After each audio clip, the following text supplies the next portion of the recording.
নওগাঁর মান্দায় সেতু না থাকায় ভোগান্তিতে আছে ৫০ গ্রামের মানুষ। এতে বেশি দুর্ভোগে পড়েছে স্কুল কলেজের শিক্ষার্থী ও রোগীরা।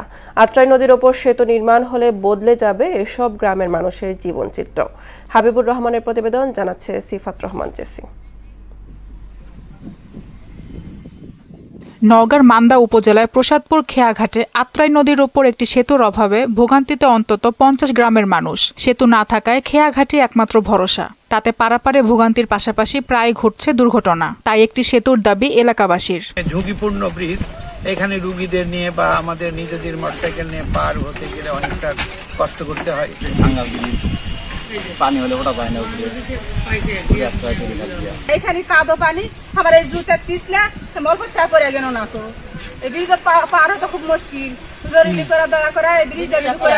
প্রসাদপুর খেয়াঘাটে সেতু নির্মাণের জন্য ইতোমধ্যে সেখানকার সয়েল টেস্ট করা হয়েছে। দ্রুত কাজ শুরু করতে পারবেন বলে জানান এই কর্মকর্তা।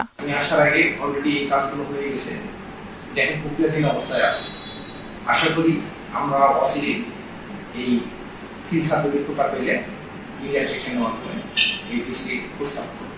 ভোগান্তি লাঘবে দ্রুত একটি সেতু নির্মাণ করবে কর্তৃপক্ষ, এমনটাই আশা এলাকাবাসীর।